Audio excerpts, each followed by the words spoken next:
Et on est absolument ravis d'accueillir Lambert Wilson avec nous. Merci d'être sur LCI. Merci à vos de me recevoir. côtés, Christophe Combarieux pour ce film qui sort mercredi prochain, Enragé. Christophe, d'un mot, on rappelle le pitch, l'histoire. Alors déjà, on peut rappeler déjà avant que Enragé, c'est une nouvelle lecture, entre guillemets, d'un film qui est sorti en 1974, réalisé par Mario Bava, Rabid Dogs.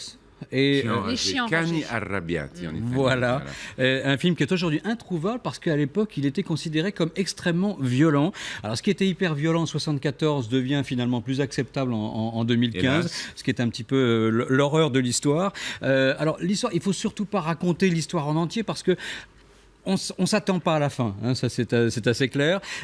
C'est un braquage qui tourne mal. Je peux peut-être. Et vous arrivez là voilà. par hasard?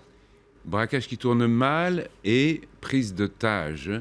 Totalement par hasard, je suis un des otages avec Virginie Ledoyen parce que ces trois jeunes malfrats sont inexpérimentés et doivent fuir absolument rapidement cette ville. On ne sait pas où elle est, cette ville d'ailleurs, sur quel continent. Dans la voit ça bande-annonce, on a souvent dans presque l'actualité, l'impression que malheureusement. c'est- Oui, et ensuite tout le monde part dans cette voiture, la mienne, et mon problème c'est que j'ai une enfant avec moi de 4 ans que je conduis à l'hôpital pour la faire opérer, voilà, une transplantation des reins, et c'est un gros problème. C'est pour ça que moi j'ai une mission, c'est d'aller à l'hôpital, et tout le monde a pour mission de survivre, et tout le monde a peur, même ceux qui menacent. Presque plus eux d'ailleurs. Vous savez quoi, on le voit très bien dans la bande-annonce qui est extrêmement bien faite. Ça Peut-être déménage, on peut la regarder. regardez.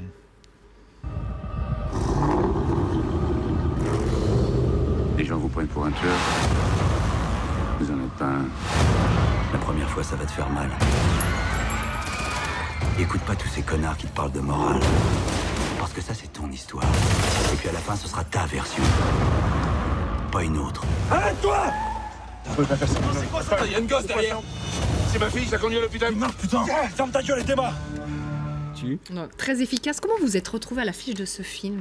Simplement parce que Eric Anzo, le metteur en scène, m'a proposé le scénario. Je l'ai lu en une fois, et quand j'ai refermé le scénario, j'ai appelé mon agent tout de suite pour dire je veux le faire. Parce qu'à la fin du film, il y a un rebondissement tel que j'ai trouvé ça incroyablement fort, et ça m'a attiré. Je me suis dit, il y a un pari. Difficile pour l'acteur, parce que dans ce film-là, je ne parle pas pratiquement, je suis menacé en permanence, et que tout doit passer par le regard, par la sueur d'angoisse, et puis c'était finalement assez physique, et je n'ai pas fait ce genre ce genre-là, tout simplement. Et j'aime bien surprendre le public et me surprendre Non, moi-même. c'est vous, ça, justement, on vous imagine pas du tout là-dedans. Alors, ce qui est drôle, c'est que j'ai pensé à ça. En fait, à chaque fois que je fais un film, j'ai remarqué, souvent, on me dit « Ah, mais on vous imaginez pas du tout dans ça. » On Marsupilami, par m'imagine effectivement pas en robe dorée dans le marsupilami, ni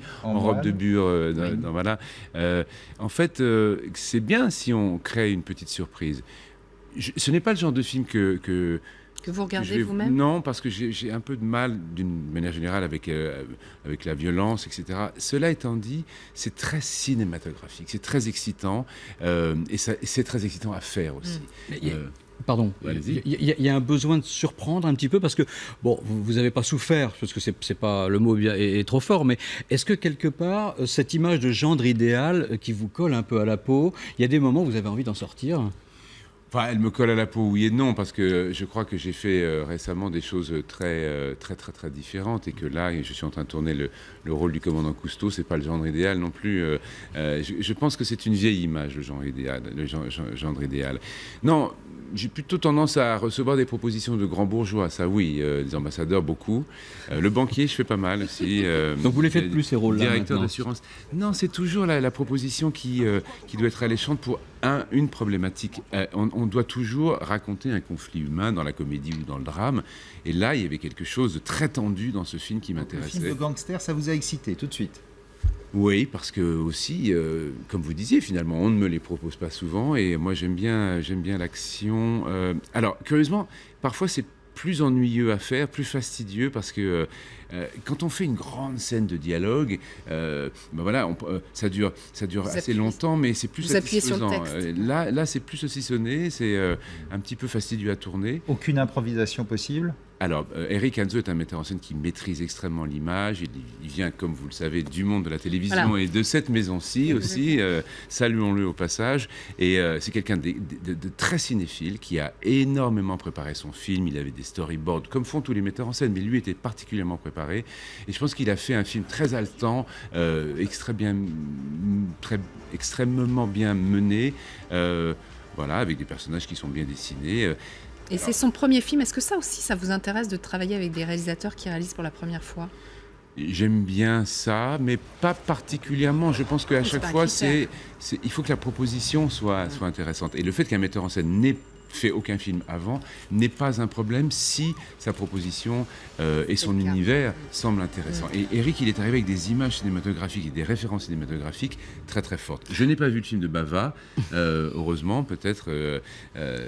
Mais c'est vrai que c'est un hommage à la série B et il est très revendiqué. Qu'est-ce que c'est qu'une série B finalement ? Ce sont des histoires soit d'épouvante, soit de poursuite, de thriller. On ne pense pas que ça va être des films intellectuels, des films particulièrement compliqués ou artistiques. Et il y a une grande jubilation parce que finalement, la bande dessinée, les action heroes, c'est de la série B finalement, glorifié, mais c'est de la série B. Mais Tarantino adore la série B. J'ai lu que vous étiez extrêmement surpris finalement par l'esthétique du film. En fait, vous vous attendiez à quoi ? Non, ce qui m'a surpris, c'est qu'on se retrouve... Vous avez fait quand même Catwoman ou Matrix et tout ça, les grosses machineries qui font boum boum, vous connaissez un peu quand même ? Ouais, et en fait, ce qui m'a surpris là, c'est qu'on s'est retrouvé dans un univers assez américain. C'est ça qui m'a surpris, parce que le premier scénario se passait dans le midi de la France, et là, on s'est retrouvé dans un no man's land. Il se trouve qu'on a tourné au Québec. C'est un peu l'Amérique du Nord. Les références sont très américaines, effectivement, de cinéma américain. Et je ne pensais pas qu'on aurait fait un film aussi... entre guillemets, américain dans son look, dans ses images, dans son rythme. Et ça m'a surpris finalement. Il y a une sorte de qualité d'image très contemporaine et on va dire nord-américaine. Oui. Juste, on rappelle aussi votre autre actualité qui concerne la chanson. La chanson, évidemment. Vous allez sortir un album où vous rendez hommage à Yves Montand. Ce sera au début du mois de novembre. Je suis très très fier de ce projet-là. C'est un album qui s'appelle Wilson chante Montand et c'est 17 titres de Montand, certains très connus, certains beaucoup moins, avec Bruno Fontaine qui a fait les arrangements pour Big Band et Orchestre Symphonique. Ça va donner naissance l'année prochaine à un Bruno spectacle. Fontaine, un de vos complices de toujours pour la musique. J'ai fait 2 spectacles avec lui. Il avait aussi fait les musiques pour Alain Resnais, On connaît la chanson, Pas sur la bouche, etc. Et le projet, il est vraiment formidable. J'ai adoré faire ça. Et j'ose le dire, j'en suis extrêmement fier. Vous réinventez un petit peu ou vous reprenez la façon Vous savez, je ne sais pas imiter le commandant Cousteau en ce moment que je suis en train de tourner. Et donc, il n'y a aucun risque de la moindre tentation. Oui, c'est son répertoire que je m'approprie et je pense que c'est fidèle à son esprit, mais avec une façon de chanter qui est très différente. Mais alors sans imiter justement, est-ce qu'il n'y a pas ce parallélisme évident entre le chanteur-acteur ou l'acteur-chanteur que vous êtes finalement, vous êtes tous les deux ? Oui, ça m'a fasciné, mais j'étais toujours plus fasciné par lui en tant que chanteur. Cette silhouette absolument élégantissime, cet humour, ce sourire dans la voix. En fait, je séparais complètement les deux, le chanteur et l'acteur. Sauf que lui, il a commencé comme chanteur et il est devenu acteur, et moi, c'est un petit peu l'inverse. Je n'accorde pas assez de temps à mon métier de chanteur. C'est un peu la même chose finalement, ce métier. Mais nous aussi, on n'a plus beaucoup de temps. J'ai bien compris. Je vous vois pas du tout non plus avec le bonnet rouge du commandant Cousteau. Vous verrez, ça sera une surprise. Est-ce que le film aura le temps de sortir pour le festival de Cannes l'année prochaine ? Parce que est-ce que vous serez toujours le maître de cérémonie ? Je ne serai pas le maître de cérémonie parce que 2 fois ça suffit, mais en tout cas, le film sera terminé à la fin de l'année. Vous montrez peut-être les marches en tant que avec des palmes. Avec des palmes. Voilà. C'est ce qu'on vous souhaite. Lambert Enragé, Wilson. en tout cas, ça sort le film mercredi. sort mercredi, tout à fait. Enragé. Ça sort mercredi d'Eric Hanzo. Hanzo, pardon. Et Dieu sait si on le connaît bien ici à TF1. Tout de suite, le journal de 18h30.